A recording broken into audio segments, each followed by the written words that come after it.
사람에 따라서 차이가 있긴 합니다만은 사람의 머리카락은 보통 한 10만 개가 된다고 합니다. 좀 많은 사람은 14만 개 되는 사람도 있고 또 저 같은 사람은 거기에 못 미치는 사람도 있습니다. 병원에서 이 머리카락 한 개를 심는데 드는 비용이 10,000원 정도가 되고 또 부위에 따라서 또 어느 병원에서는 15,000원까지도 받는다고 합니다. 그래서 이 머리카락을 10만 개로 만약에 계산하면 약 한 10억에서 15억 정도의 가치가 있는 것입니다. 지금 여러분들은 다 그런 가치가 있는 머리를 지금 위에 얹어놓고 있습니다. 만일 어떤 사람이 이목구비 전체를 성형수술을 한다고 하면 그 비용이 수천만 원이 든다고 합니다. 예일대학의 생화학 교수였던 모르비츠 박사가 인체에 있는 생화학 물질의 요소인 단백질이라든지 아미노산이라든지 효소도 이와 같은 것을 값으로 계산을 한다면 한 600만 달러가 된다고 말합니다. 그리고 그것들을 인체에다가 필요한 그런 살아 움직이는 세포로 만들려고 한다면 약 6천만 조 달러의 비용이 드는데 그것도 할 수가 없다 하는 것입니다. 왜 이런 말씀을 드리냐 하면 이 사람의 육체의 가치가 얼마나 귀한 것인가 하는 점을 제가 강조하기 위해서 말씀을 드린 것입니다. 정말 인간은요 귀중한 존재입니다. 마태복음 16장 26절에서 예수님께서는 사람이 만일 온 천하를 다 얻고도 제 목숨을 잃는다고 하면 무엇이 유익하겠느냐 그렇게 물으시고 사람이 무엇을 주고 제 목숨을 바꾸겠느냐고 그렇게 반문을 하셨습니다. 이 사람의 육체도 정말 돈으로 계산할 수 없는 귀중한 그런 몸이지만은 그 사람의 생명, 그 사람의 영혼은 천하 모든 천지 만물을 다 주고도 바꿀 수가 없을 정도로 그렇게 가치가 있다고 하는 것입니다. 정말 우리가 이 세상에 짐승으로 태어나지 아니하고 사람으로 태어난 것이 얼마나 큰 축복인가를 알게 됩니다. 하나님께서 인간을 이처럼 소중한 존재로 만드셨기 때문에 우리 인간은 가치가 있습니다. 인간은 하나님의 형상대로 창조하셨기 때문에 이 천하를 다 주고도 바꿀 수 없는 그런 소중한 존재인 것입니다. 우리 한 사람 한 사람은 모두 다 하나님께서 만드신 걸작품이라는 사실을 꼭 깨달으시기를 주의 이름으로 축원합니다. 오늘 이 성경 본문의 말씀 보면 하나님께서 얼마나 풍성하신 하나님이신가 이 점을 밝히 말씀을 하고 있습니다. 로마서 11장 33절에서 사도 바울은 이렇게 말합니다. 깊도다 하는 말은 감탄사입니다. 깊도다 하나님의 지혜와 지식의 풍성함이요 그의 판단은 헤아리지 못할 것이며 그의 길은 찾지 못할 것이로다. 여기서 하나님의 지혜와 지식이 얼마나 풍성하신지 그 인간의 판단으로 헤아릴 수가 없고 인간의 생각으로 그 길을 찾을 수가 없을 만큼 하나님의 지혜와 지식은 풍성하시다고 하는 사실을 말씀하고 있는 것입니다. 그런데 그렇게 하나님이 풍성하신 하나님, 측량할 수 없는 지혜와 지식을 가지고 계신 하나님인데 그 하나님에 대해서 인간이 얼만큼 깨달느냐, 얼만큼 아느냐에 따라서 우리 인간도 이 세상을 살아가는 동안에 풍성한 지혜와 지식을 가지고 살아갈 수가 있게 된다고 하는 말씀을 하고 있습니다. 사랑하는 성도 여러분, 이 시간 저는 오늘 왜 이렇게 사도 바울께서 하나님의 풍요함을 강조하고 계시는지 한번 같이 살펴보므로 은혜를 나누고 싶습니다. 오늘 본문 11장 33절을 다시 한번 읽어보면 깊도다 하나님의 지혜와 지식의 풍성함이요 그의 판단은 헤아리지 못할 것이고 그의 길은 찾지 못할 것이로다. 여기서 풍성하다고 하는 말씀은 차고 넘치고 넉넉하다는 말씀이 됩니다. 헤아리지 못한다고 하는 말씀은 너무나 하나님의 그 지혜와 지식이 풍성하기 때문에 인간의 능력으로는 셈할 수가 없고 정확하게 측량할 수가 없다, 그런 말씀인 것입니다. 하나님의 지혜와 지식이 너무 풍성해서 인간의 지혜와 지식이 아무리 뛰었는다 할지라도 그 하나님을 따라갈 수가 없다는 말씀이기도 합니다. 누가복음 15장에 보면 그 탕자의 비유가 나옵니다. 그 둘째 아들이 그 아버지에게 자기에게 돌아올 몫을 미리 달라고 조릅니다. 처음에야 거절했는지 모르겠습니다만은 자꾸 조르니까 그 아버지께서 그 둘째 아들에게 재산을 미리 줍니다. 그 아들은 그 재산을 가지고 이제 저 먼 나라로 갔다고 그랬어요. 왜? 아버지의 간섭을 받지 않기 위해서는 멀리 가야 되기 때문에 멀리 가서 거기서 그 아버지가 준 재산을 가지고 허랑방탕하게 이제 막 생활하기 시작했습니다. 그런데 이 재산이라는 것, 재물이라고 하는 것은 모으기는 힘들지만 쓰기는 쉬운 게 재물인 것입니다. 이 둘째 아들 얼마 못 가가지고 그 아버지한테 받은 그 많은 재산 모두 다 탕진해버리고 말았습니다. 설상가상으로 그날에 흉년이 들었습니다. IMF가 온 것입니다. 그래서 이 둘째 아들은 노숙자 신세로 전락했습니다. 너무 배가 고파가지고 그 돼지가 먹는 야생콩, 쥐염 열매를 먹으면서 그걸로 허기진 배를 달래는 형편이 되었습니다. 춥고 배고프고 외로움에 견딜 수 없었던 이 둘째 아들이 누가복음 15장 17절에 보니까 이렇게 탄식하는 장면이 나옵니다. 내 아버지에게는 양식이 풍족한 품꾼이 얼마나 많은가. 그런데 나는 여기서 굶주려 죽는구나. 그렇게 탄식합니다. 아버지 집에는 그 많은 품꾼들, 비록 품꾼이라 할지라도 다 양식이 풍족해서 매일같이 배불리 먹고 풍족하게 잘 살고 있는데 나는 여기서 이렇게 굶주려서 죽게 되었구나, 그런 얘기입니다. 여러분, 비록 품꾼이라 할지라도 풍성한 주인과 함께 사는 품꾼은 풍족하게 살 수가 있는 것입니다. 그러나 비록 그가 그 집 아들이라 할지라도 아버지의 품을 떠나서 혼자 살게 될 때 그 인생은 궁핍하고 비참한 삶을 살 수밖에 없다는 이야기도 되는 것입니다. 여기서 아버지가 누구죠? 하나님을 말씀하는 거예요. 여기서 둘째 아들이 누굽니까? 바로 우리를 말하는 것입니다. 우리들이 하나님의 자녀이지만은 그 풍족하신 하나님 아버지 품 안에 있게 되면 영육간의 풍족한 삶을 살 수가 있습니다. 그러나 우리가 하나님을 떠나서 내 마음대로 인생을 살아가면 결국 그 인생은 영적으로 육적으로 피폐한 삶을 살 수밖에 없다는 말씀인 것입니다. 사랑하는 성도 여러분, 하나님은 모든 것을 다 가지고 계신 풍성하신 하나님이심을 믿으시면 아멘 하십시다. 에베소 1장 7절에 말씀했습니다. 우리는 그리스도 안에서 그의 은혜의 풍성함을 따라 그의 피로 말미암아 속량 곧 죄 사함을 받았느니라. 우리가 예수 그리스도로 말미암아 죄 사함 받고 속량을 받고 하나님의 자녀가 된 것은 하나님의 은혜가 풍성하시기 때문이라고 그랬어요. 하나님의 은혜가 풍성하지 아니하면 우리가 죄 사함 받을 수도 없고 하나님 자녀가 될 수도 없어요. 그러나 하나님은 한없이 풍성하신 분이시기 때문에 죄인 된 우리들을 죄인으로 그냥 내버려 두지 아니하시고 예수 그리스도를 통해서 죄 사함 받게 하시고 하나님의 자녀가 되게 하신 거예요. 이 한 가지 사실만 놓고 봐도 우리 하나님의 그 풍성한 축복을 우리는 다 받고 사는 존재인 줄로 믿습니다.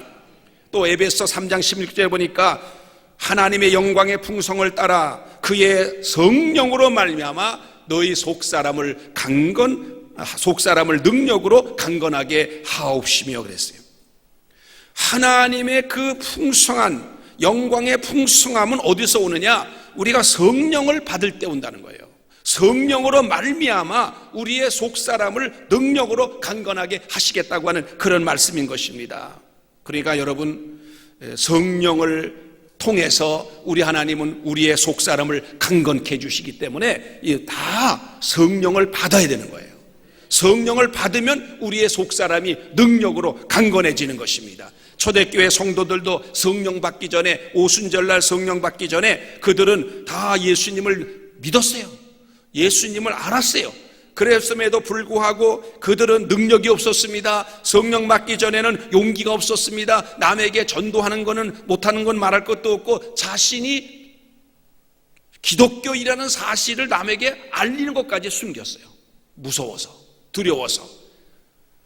성령 받기 전에는 그렇게 정말 자신이 어떤 존재인지를 모르기 때문에 이렇게 그들이 힘을 갖지 못했는데, 성령을 받고 나니까 하나님의 그 은혜가 얼마나 풍성하신지, 하나님이 나를 구원하신 것이 얼마나 큰 하나님의 영광이 풍성하심인지를 깨닫게 되니까 자연적으로 담대하게 예수님을 전하게 된 것입니다. 자기들이 받은 은혜를 다른 사람들에게 전할 수가 있게 된 것, 이게 전도인 것입니다. 그렇습니다, 여러분. 오늘날도 마찬가지입니다. 교회도 다니고 예수도 믿습니다. 그럼에도 불구하고 성령 받기 전에는요, 내가 정말 어떤 존재인지를 분명히 모르고 내가 믿는 하나님이 어떤 하나님인지를 확실히 깨닫지 못하니까 모든 그 심령들이 아직 연약해져 있는 상태이기 때문에 어디 가서 내가 예수 믿는다는 말도 못하고, 전도는 그러니까 어떻게 하면 전도도 못합니다. 그런데 성령 받으면 달라지는 것입니다. 제가 성령 받기 전에 그랬어요. 저도 교회 나간 지 얼마 안 돼가지고 이제 직장 생활 했는데, 직장에 나가서 내가 예수 믿는다는 말 물론 못했어요. 교회 나간다는 말을 못했어요. 물론 식사할 때 뭐 기도도 안 했어요. 감사 기도도 못했어요. 그리고 회식이 있어가지고 회식에 가면은 막 술도 권하고 그러면은 어떤 때는 또 마지못해 받아 마실 때도 있어요. 내가 교회 나간다는 말을 못하니까, 나 예수 믿는다는 말을 못하니까. 그런데 성령을 받고 은혜를 받고 나니까 나 예수 믿습니다 하고 말하게 됐고, 그렇게 되니까 여러 사람들 앞에서 내가 기독교인이라는 것이 밝혀지게 되었고, 그러다 보니까 내가 말이나 행동을 더 잘해야 되겠다, 그리고 모범으로 보였다, 그러다 보니까 더 성실하게 직장 생활을 더 잘하게 되더라고요. 여러분, 성령 받아야 됩니다. 성령을 받으니까 하나님 영광이 얼마나 풍성하신지, 내가 하나님의 아들 예수님을 믿는 것이 얼마나 큰 축복인지를 깨닫게 되는 것입니다. 믿으시면 믿을수록 여러분들은 하나님의 부요하심을 깨닫게 되고요, 하나님 부요하심에 감사하게 되고요, 하나님이 주시는 평안과 기쁨이 여러분 속에 가득하게 되는 이런 경험을 하게 될 줄로 믿습니다. 저는 새벽 기도 끝나고요, 저 교회 문을 바깥에 나가면 그렇게 세상이 좋아 보일 수가 없습니다.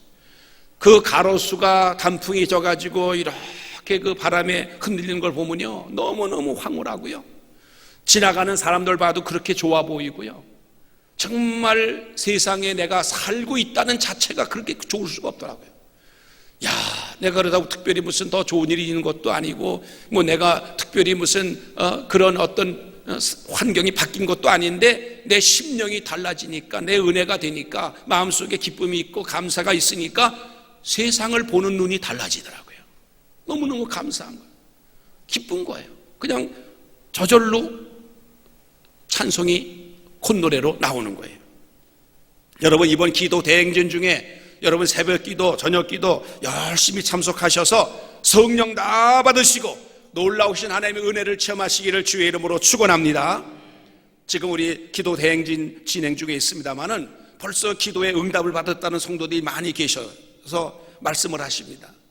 정말 그런 성도님들 보면요, 제가 응답받은 것처럼 기뻐요. 정말 너무 기쁠 수가 없어요. 만일에 여러분 가운데 그런 응답의 그런 경험이 있으시면, 그 기쁨이 있으시면 그걸 자꾸 나누세요.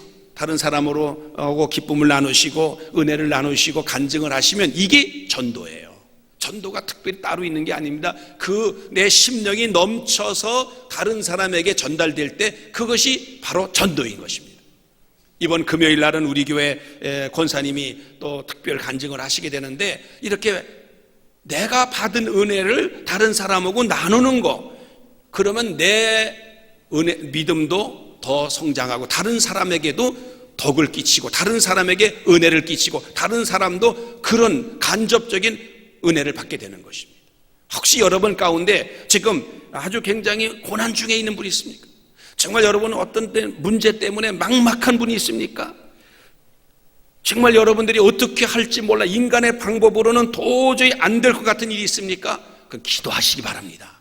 기도하면 하나님이 간증할 수 있는 그런 체험을 주시는 거예요. 그래서 간증이 나오는 거지 평범하게 사는 사람한테 간증이 없습니다. 정말 어렵고 힘든 일이 있을 때, 어떤 문제가 있을 때 정말 하나님 앞에 매달려 기도하다 보니까 하나님의 은혜를 받게 되고, 받은 은혜를 말하는 게 곧 간증인 것입니다. 여러분, 아무쪼록 우리 성도들은 다 간증할 수 있기를 바랍니다. 다 간증할 수 있기를 바랍니다. 오늘 성경 본문 로마서 11장 33절 다시 한번 읽습니다. 깊도다 하나님의 지혜와 지식의 풍성함이여 라고 감탄했습니다. 하나님의 지혜와 지식이 너무너무 풍성한 것입니다. 그래서 그 하나님의 지혜와 지식을 내 인간의 어떤 지식으로, 인간의 지혜로, 인간의 능력으로는 측량할 수도 없어요. 헤아릴 수도 없는 거예요. 그만큼 하나님의 지혜와 지식은 풍성하시다는 것을 오늘 말씀하고 있습니다. 어느 분이 스마트폰에 대해서 아주 감탄하며 얘기를 해요. 야, 정말 스마트폰 하나만 그 속에 봐도 엄청난 정보가 그 속에 들어가 있고, 그것 가지고요 지금 미국에 있는 가족이나 저 유럽에 있는 가족이나 즉시 카톡으로 그냥 뭐 1초도 안 걸려서 그냥 서로 통하지요. 아니, 사진을 찍어 가지고 그걸 또 전송을 하면요, 아니 그 사진이 어떻게 해서 돌아가지고 그쪽에 가가지고 전달이 되는지 5초도 안 걸려요. 아, 이게 엄청난 정말 놀라운 일 아닙니까? 이걸 누가 만들었습니까? 인간이 만들었단 말이죠. 인간의 지식이, 지혜가 얼마나 엄청난지는 앞으로 아마 뭐 엄청나게 앞으로 더 갈 거예요. 그런데 아무리 인간이 이렇게 지혜가 있고 지식이 있고 기술이 발달하고 과학을 문명이 발달해도요, 하나님의 지혜와 지식하고 비교할 때는 아무것도 아닌 거예요. 아주 극히 일부에 불과한 것입니다. 어떤 신학자가 하나님에 대한 아주 방대한 책을 썼습니다. 그런데 그가 그 책을 탈고를 마치고 나서 그렇게 생각한 거예요. 이제 나는 하나님에 대해서 다 얘기했다.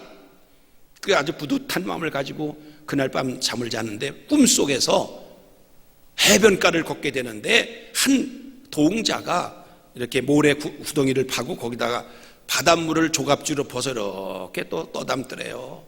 그래서 그 신학자가 그 아이한테 물었대요. 야, 너 지금 뭐 하고 있냐? 그랬더니 네, 지금 이 바닷물을 제가 퍼서 다 지금 이렇게 옮겨가지고 이 바다를 말리려고 합니다. 바다를 아주 말리려고 합니다니까 얼마나 어리석습니까? 그래서 야, 너 그게 되냐? 그 어리석게 한이 없다. 그렇게 얘기하니까 그 동자가 갑자기 뒤를 탁 돌아보면서 당신이 지금 그러고 있지 않냐? 네가 지금 그러고 있지 않냐? 아, 그러는데 보니까 예수님이시더래요. 자기가 그 엄청난 책을 써서 이제 하나님에 대해서 다 얘기했다고 그랬지만 결국 조갑지 하나 가지고 바닷물 하나 떠서 옮겨놓은 거, 그것도 안 되는 거예요. 그러니까 우리 인간이 아무리 큰 일을 했다고 해도요, 하나님 앞에서요 겸손해야 되는 거예요. 교만의 바벨탑을 쌓으면 안 된다 그 말이에요. 여러분, 교만은 패망의 선봉인 것입니다. 인간이 과학을 좀 발달시켰다고 그래가지고 만약에 하나님 없다, 하나님이 어디 계시냐 그러면서 나가면 하나님 바벨탑 무너뜨리듯이 인간 무너뜨립니다. 인간이 대단한 것 같잖아요. 이 금성 화성에도 간다고 그러고 앞으로 달나라도 입에 갖고 그러니까 대단한 것 같죠. 그런데 왜 그렇게 엄청난 인간이 메로스인지 뭔지 하는 게 왜 돌아다니니까 다들 마스크들 쓰고 외출도 못하고 다 왜 그러고 앉았어요? 엄청난 인간인데, 인간이 어마어마한 그런 능력이 있는데 왜 그거 하나, 눈에 보이지도 않은 바이러스 하나 때문에 이렇게 전전긍긍을 했던 데가 있냐 이 말이에요. 여러분, 우리 인간은요 한없이 부족한 거예요. 하나님 앞에서 겸손해야 될 줄로 믿습니다. 하나님의 지혜와 지식을 인간이 아무리 헤아릴래야 헤아릴 수가 없는데 어떻게 하냐 그러면 우리는 겸손하게 하나님의 지혜를 구하고 하나님의 지식을 구해서 하나님의 지혜와 지식의 일부만이라도 내가 받기를 원하게 될 때 우리가 정말 올바른 자세라고 할 수가 있습니다. 그러면 우리가 이런 측량할 수 없는 하나님의 부유하심, 하나님의 풍성하심을 누리면서 이 땅에서 사는 동안 행복하게 살려면 어떻게 해야 될까? 오늘 성경 본문 중에 35절의 말씀이 이런 말씀이 나와요. 누가 주께 먼저 드려서 갚으심을 받겠느냐, 그런 말씀이 나와요. 이 말씀의 뜻은 누가 주님의 마음을 헤아려서 먼저 주님을 기쁘시게 하는 일을 하겠느냐, 누가 먼저 주님께 잘 먼저 바쳐서 하나님으로부터 갚으심을 받겠느냐. 다른 각도에서 말씀을 보면은 이 말씀은 누구든지 주님께 먼저 드리고 주님의 일을 먼저 하면 하나님께서 반드시 그 사람에게 갚아주신다고 하는 말씀이기도 한 것입니다. 예수님 말씀했습니다. 너희는 먼저 그 하나님 나라와 그 의를 구하라.